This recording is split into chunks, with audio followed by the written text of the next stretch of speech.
여러분 안녕하십니까? 정관용입니다. 저희 EBS 초대석 새해를 맞아서 우리 사회의 현실과 문제를 진단하고 그 해결 방안을 함께 고민해보는 시간 갖고 있죠. 오늘 우리 사회를 대표하는 사회학자 한 분 초대했는데요. 연구실에서 연구만 하시는 게 아니라 이 현실 사회 변화에 적극적으로 목소리도 내시는 분입니다. 문재인 정부 청사진을 만들었다 이렇게 평가되는 국정기획자문위원회 위원으로도 활동하신 바 있죠. 김호기 교수를 오늘 특별히 초대했습니다. 교수님 어서 오십시오. 네, 안녕하세요. 네, 문재인 정부는 인수위원회 없이 출범했지 않습니까? 네, 그렇죠. 그래서 네. 국정기획자문위원회가 일종의 인수위 역할을 한 거 아닌가요? 일종의 미니 인수위라고 볼 수 있고요. 네. 저희들이 이제 5월 중순부터 7월 중순까지 2개월 정도 활동을 했습니다. 네, 그 위원회에서 국가 비전 및 프레임 태스크포스 팀의 단장을 맡으셨죠. 네, 뭐 그런 일을 같이 이게 뭡니까? 맡았습니다. 국가 비전 및 프레임 태스크포스 뭐 하는 곳이었어요? 그러니까 어떤 정부라 하더라도 이제 새 정부가 출범하게 되면 국가 비전, 국정 목표, 뭐 국정 전략, 그다음에 이제 국정 과제 이런 것들을 보통 이전 정부들에서는 이제 인수위에서 작업을 해서 발표를 했는데요. 예. 저희는 이제 이 인수위 없이 출범한 정부이기 때문에 미니 인수위라고 할 수 있는 국정기획자문위원회에서 이 국가 비전에서 국정 과제까지 좀 정리를 했었어야만 했습니다. 예. 제가 이제 고 TF의 단장을 맡아서 국가 비전부터 국정 전략까지를 좀 만드는데 역할을 좀 했습니다. 그러면 슬로건을 뭘 내세우셨습니까? 문재인 정부 국가 비전은 뭐 이미 시청자분들도 잘 아시겠습니다만 국민의 나라 정의로운 대한민국이었습니다. 그렇게 만드신 이유는? 그러니까 문재인 정부가 이제 추구해야 할 시대 가치가 무엇이냐에 대해서 저희가 이제 고민들을 많이 했는데요. 예. 이 문재인 정부는 촛불 시민혁명을 통해서 이제 출범한 정부라는 것이 저희들의 판단이었고요. 아마 뭐 국민 여러분들도 그렇게 생각하실 겁니다. 예. 그래서 촛불 시민혁명에 참여했던 시민분들이 생각했던 시대적 가치가 무엇인가에 대해서 저희들이 좀 고민을 좀 많이 했는데요. 두 가지를 이끌어냈습니다. 하나는 이제 그 국민이 주인인 나라. 국민이 주인인 나라. 그런 나라가 좀 되었으면 좋겠다. 그런데 이제 이러한 이 국민에 대해서도 뭐 우리가 볼 수 있는 시각이 여러 가지가 있을 수 있지 않겠습니까? 무슨 말인가 하면 어떤 국민은 보수적인 국민이기도 하고 그렇죠. 어떤 국민은 진보적인 국민이기도 하고 뭐 젊은 세대도 있고 또 어르신 세대도 있고 예. 그다음에 뭐 중앙에 살고 계신 분들도 있고 또 지방에 살고 계신 분들도 있고 그래서 문재인 정부가 1차적으로 추구해야 할 가장 중요한 가치는 이 정부가 이 나라가 국민 모두의 나라가 되었으면 좋겠다. 모든 국민의 나라. 예, 그래서 그런 바람을 담아서 국민의 나라라고 하는 것을 앞에 내세웠고요. 예. 이어서 정의로운 대한민국 같은 경우에서는 올해가 우리가 흔히 얘기하는 산업화 30년, 민주화 30년이 되는 해잖아요. 그렇죠. 예, 그래서 이 광복 이후 지난 70여 년 동안 우리 사회를 이끌어왔던 두 개의 시대적 가치, 그러니까 시대 정신이 산업화와 민주화라고 볼 수 있는데 이런 산업화와 민주화의 성과에 의해서 그렇다고 한다면 대한민국은 어디로 나아가야 하는가? 이제 그것을 이제 저희는 정의로운 대한민국이라고 생각을 했습니다. 네. 여기서 말하는 정의로운, 다시 말하면 지금은 우리 사회가 별로 정의롭지 못하다? 그런 인식이 바탕에 깔려 있는 거 아닐까요? 예, 그런 것 같습니다. 예, 그래서 이제 정의의 다른 이름이 뭐 저는 이렇게 좀 보고 싶은데요. 그러니까 억울하지 않은 것. 억울하지 저는 그게 정의라고 생각을 합니다. 국민들이 뭐 이제 이런저런 그런 조직이나 공동체에서 현재 살아가고 계시잖아요. 네. 근데 적지 않은 우리 국민들께서는 좀 이렇게 내가 제대로 대우받고 있지 못하다. 좀 억울하다. 공정하지 못하다. 예. 그래서 좀 나의 어떤 그런 사회적 삶이 좀 정의로워졌으면 좋겠다. 예. 라고 하는 그런 그 바람들을 거의 갖고 계신 것들 같아요. 예. 그래서 1971년도에 미국의 정치 철학자인 존 롤스가 우리 그 정 교수님도 잘 아시겠지만 정의론을 발표했잖아요. 그렇죠. 근데 이 정의론의 핵심적 아이디어라고 하는 것이 공정으로서의 정의입니다. 예, 좀 공정했으면 좋겠다. 억울한 일을 좀 당하지 않았으면 좋겠다. 그러니까 그런 나라를 만드는 것이 문재인 정부에게 부여된 시대적 소명이라고 저희들은 판단을 했고요. 네, 이게 뭐 저희들만의 판단이라기보단 또 동시에 또 이에 앞서 이 촛불 시민혁명을 통해서 국민들이 표출한 어떤 국민들의 간절한 열망이라고 아무튼 저희들은 판단했습니다. 네.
바로 이제 그 대목에서 이제 오늘 이야기를 한번 출발시켜 봅시다. 그러니까 공정하지 못하다. 많은 국민이 그렇게 느끼고 있다는 거 아니겠습니까? 네.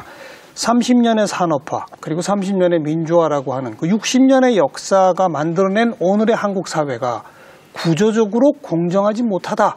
이런 거 아닐까요? 맞습니다. 예, 그 대표적인 것이 저는 이제 두 가지를 예를 들자면, 그러니까 가난으로부터 벗어나기 위해서 우리가 산업화를 이뤘고, 했죠. 그다음에 말과 민주주의, 그러니까 혹은 인권을 누리기 위해서 우리가 이제 민주화를 지난 30년 동안 추진해 왔습니다. 그렇습니다. 그런데 이 60년이 흘렀는데 정작 우리 사회가 뭐 지난해도 그렇고 2018년 올해도 그렇고 우리 사회가 지금 놓여 있는 이 자리는 국민들 다수가 내 삶이 좀 이렇게 우리 조금 전에 이야기를 나눴듯이 공정하지 못하다고 생각하는 것 같아요. 예. 그 원인은 예. 이 과정 속에서 한편에서는 우리 사회에서 이른바 엘리트를 중심으로 한 기득권들이 확고하게 뿌리를 내렸다고 볼 수 있고요. 또 그리고 이러한 어떤 이 엘리트들이 가지고 있는 기득권이 또 다른 한편에선 다양한 형태의 어떤 우리가 흔히 갑질이라는 표현을 쓰잖아요. 이런 좀 오만한 갑질의 형태로 나타났던 것 같습니다. 그렇죠, 그렇죠. 예, 그래서 정작 우리가 이제 민주주의의 가장 핵심적 가치 중에 하나가 바로 정의인데, 네. 좀 이 과거보다는 분명 물질적으로 그리고 어떤 그런 정치적으로 우리 사회가 좀 더 나아지고 그다음에 자유로워진 거는 분명한 것 같습니다.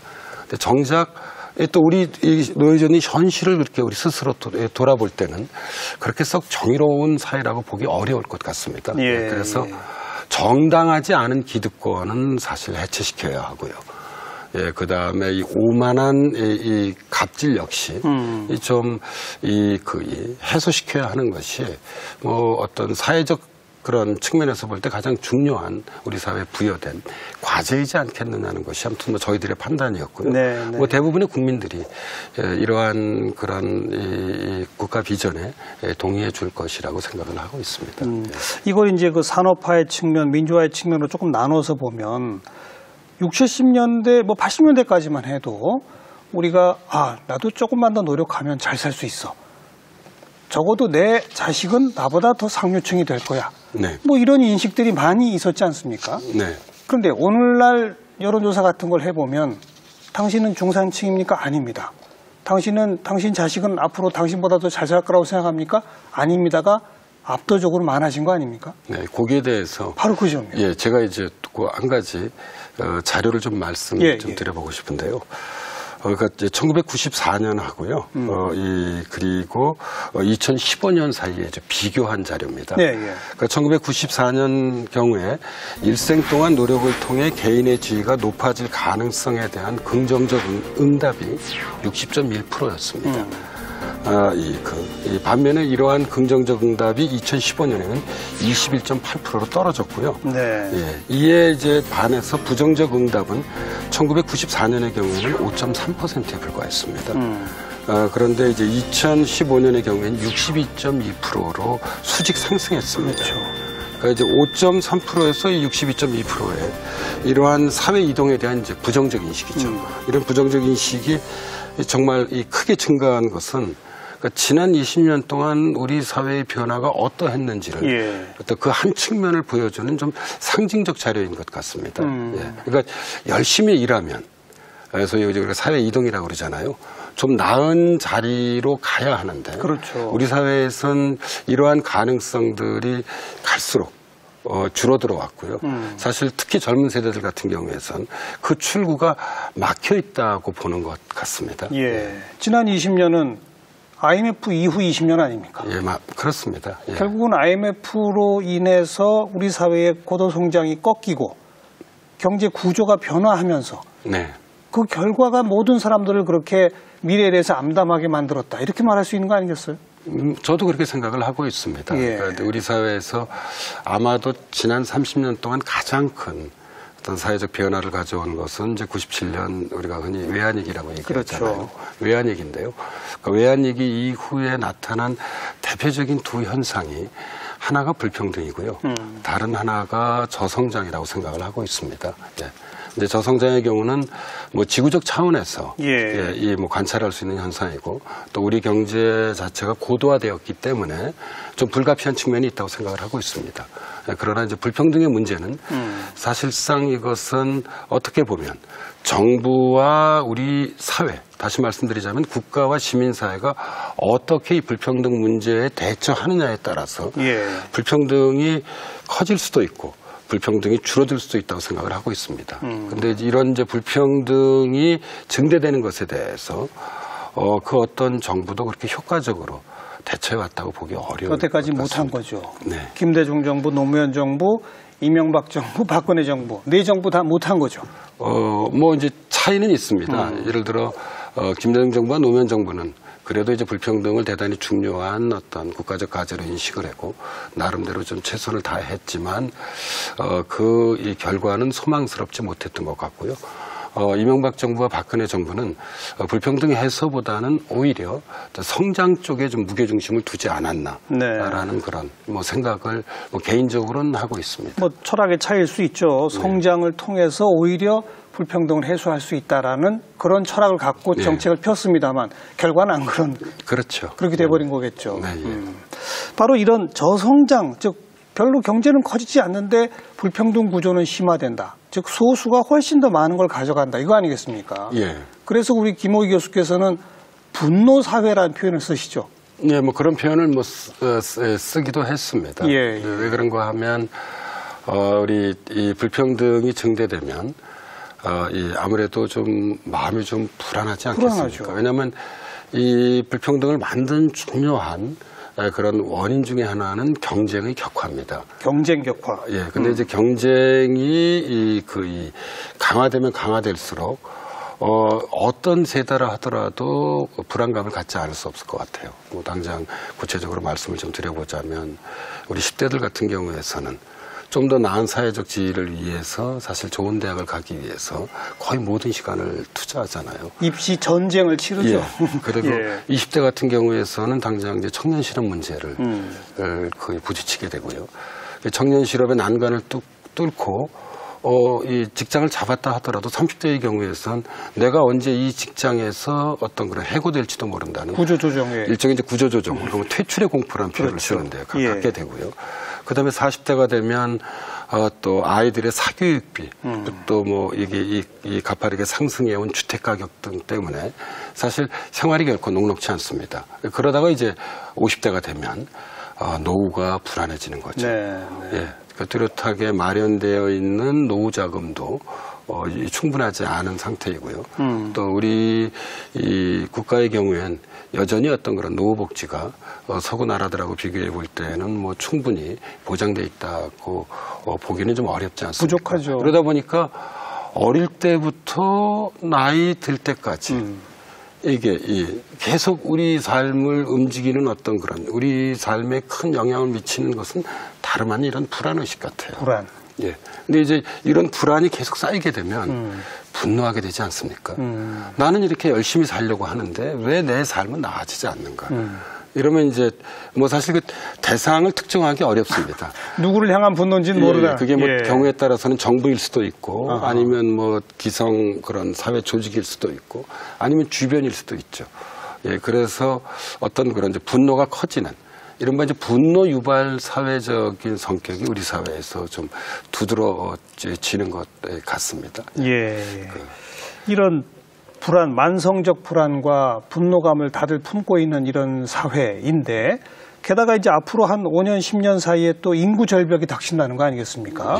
그러면 우리 사회 전체로서는 이 고령층에 대해서 부양해야 할 의무는 많아지고 대신에 새로 노동시장에 진입해서 세금 낼 사람은 줄어들고 더 암담한 거 아니겠습니까? 사실 고령화도 고령화 문제이지만 그 저출산의 문제는 대단히 심각하잖아요. 그렇죠. 그래서 이 대한민국이 정말 말 그대로 늙어버린 대한민국이 될 가능성이 현재는 높은 상태입니다. 근데 뭐 이전 정부도 그렇고 그다음에 우리 문재인 정부도 그렇고 현재 이런 저출산에 대해서 좀 획기적인 정책을 좀 추진하려고 하지만 그 효과는 그렇게 두드러지지 좀 않은 것 같습니다. 그래서 저는 이런 측면에서 볼 때 우리의 대한민국이 일종의 현재 국가적인 어떤 그런 뭐 이 좀 부정적 시각에서 말씀드리자면 위기의 상황 속에 그렇습니다. 또 좀 이렇게 좀 중립적 시각에서 말씀드리자면 일대 전환이 되는 어떤 전환의 시기위에 서 있다고 생각을 하고 있습니다. 위기 맞고요. 이건 전환해야만 하는 것이죠, 그러니까. 그래서 김호 교수님은 대한민국 리셋해야 한다 이렇게 표현하시지 않습니까? 뭐 그런 표현도 많이 썼습니다. 사실 어떤 이제까지 살아온 대한민국을 좀 근본적으로 좀 우리가 리셋은 다 바꾸자는 거잖아요. 그러니까요. 그리고 리셋한 상태에서 좀 새로운 국가와 사회, 뭐 경제까지를 포함해서 리빌딩을 해야 한다고 좀 새롭게 만들어가야 한다고 생각을 좀 하고 있습니다. 사실 뭐 이러한 것은 저만의 열망은 전 아니라고 생각을 하고 있습니다. 우리나라 국민들의 많은 분들이 이런 공감하는 바죠. 공감하는 바이기 때문에 이제 제가 국정기획자문위원회 활동을 할 때 이것이 뭐 꼭 저 혼자 작업을 한 것이 아니라요. 저희 30명 정도 되는 우리 국정기획 자문위원들이 함께 고민해 왔던 것이기도 한데 문재인 정부의 좀 이 4대 복합 혁신 과제라고 해서요. 뭐 일종의 이제 대통령 어젠다라고 볼 수도 있는데 그러니까 앞으로 그 5년 동안 이 과제만은 정말 좀 집중적으로 좀 추진해야 되겠다고 저희가 제시했던 과제가 이런 것들이었습니다. 4대 복합 혁신 과제가 첫 번째가 불평등 완화와 이제 소득주도 성장을 위한 일자리 경제. 두 번째가 4차 산업혁명을 선도하는 혁신 창업 국가. 그리고 이제 세 번째가 바로 조금 전에 저희가 이야기를 나눴던 교육, 노동, 복지 체계 혁신으로 인구 절벽 해소.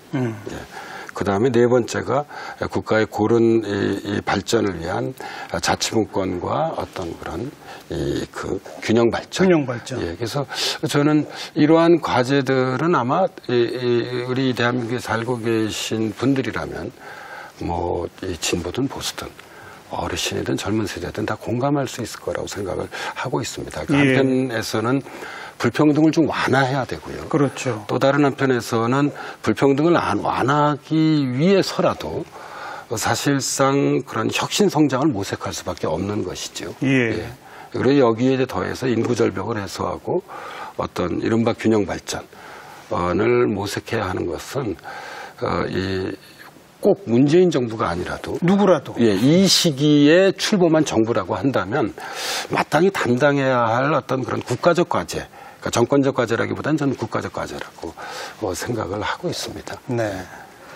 우리가 그 정의로운 대한민국이라고 하는 이 슬로건을 가지고 얘기를 시작해서 우리 사회는 정의롭지 못하다. 그러면 정의롭지 못하다는 건 뭐냐? 공정하다고 사람들이 느끼지 못하는 것이다. 그 원인은 뭐냐? 불평등이 심화되고 모두가 다 경쟁은 격화되고 불안해지고 분노하고 있는 현상. 이게 다 상징해주고 있지 않느냐? 그럼 이걸 어떻게 극복하느냐 하면서 이제 4대 과제까지 나온 거 아니겠습니까? 그러니까 이 4대 과제는 말씀하신 대로 누구라도 해야만 하는 과제인데 지금 잘 되고 있나요? 이런 것 같습니다. 어떤 정책이라 하더라도 그 정책의 결과를 우리가 제대로 좀 평가하기 위해서는 어느 정도 좀 시간이 필요한데요. 일단 지난 8개월 동안 문재인 정부는 이제 불평등 완화를 위한 우리가 흔히 소득주도 성장 이야기를 많이 하는데요. 예, 소득주도 성장을 위해서 최저임금제를 실시를 했었고요. 인상을 했고. 그 최저임금을 인상을 했고, 그 다음에 이제 또 노동시장 내에서의 불평등을 좀 해소하기 위해서 비정규직을 정규직으로 전환시켰고요. 그리고 지금 문재인 정부가 제4차 산업혁명위원회를 출범시켰는데, 이제 이런 위원회 등을 중심으로 해서 지금 어떤 혁신 그런 창업 프로그램들을 지금 추진할 계획인 것으로 저는 알고 있습니다. 그래서 좀 지켜봐야 될 것 같습니다. 이런 것들이 이제 어떤 결과를 가져오게 될지요. 근데 다만 최근에 이제 일련의 흐름들을 보면 이 모든 하나하나 이슈에 대해서 이 논란은 아주 뜨거운 것 같습니다. 찬반이 팽팽하잖아요. 그러니까 이제 최저임금 인상이 가져오게 될 의도하지 않은 결과에 대한 토론도 있고요. 그리고 비정규직에서 정규직 전환이 지금 이제 공공기관을 중심으로 해서 이루어지고 있는데, 과연 이것이 정말 어디까지 가능할 것인지. 여기에 대한 토론도 이루어지고 있고, 또 최근 우리 사회를 뒤흔들었던 것 중에 하나가 암호화폐를 둘러싼 논란이잖아요. 그렇죠. 그러니까 여기에는 이제 어느 한 측면엔 투기적 측면도 있고, 또 다른 측면에서는 이제 블록체인으로 어떤 그런 상징되는 혁신 산업의 그런 이제 혁신 성장의 어떤 그런 문제도 담겨 있는 것이라서요. 서서히 문재인 정부가 제가 보기에 좀 시험대 위에 오르는 것 같습니다. 최저임금 문제, 또 비정규직의 정규직화 문제 언급하셨는데, 최저임금 문제야말로 모든 노동자한테 일단 적용이 되는 겁니다만은, 비정규직의 정규직화 문제는 일단 공공기관부터 솔선수범하겠다라고 해서 이제 겨우 몇 군데 기관이 하고 있는 거 아니겠습니까? 그거 하고 되겠습니까? 이 사실 이게 민간 분야로 빨리 확산될 수 있는 어떤 제도적 틀 같은 걸 만들어야 되는데. 그래서 이제 제가 좀 강조하고 싶은 것은 저는 이른바 어떤 그런 노사정 대타협입니다. 그러니까 노동시장 내의 문제를 해결하기 위해선 사실 이 노동시장을 구성하고 있는 핵심적인 두 주체인 노동과 자본 간의 어떤 그런 일종의 타협이 요구될 수밖에 없는 상황입니다.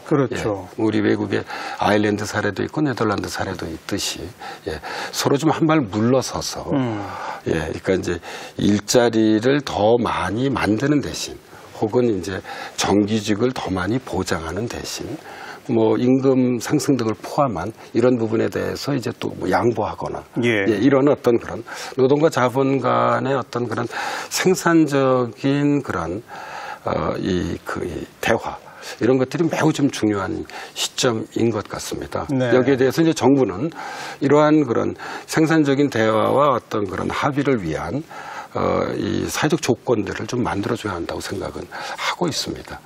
저는 기본적으로 우리 사회에서 노동 정책에 대해서 정부가 나아갈 수 있는 방향의 하나로서 노사정 대타협의 중요성은 아무리 강조해도 좀 지나침이 없다고 생각하는 편입니다.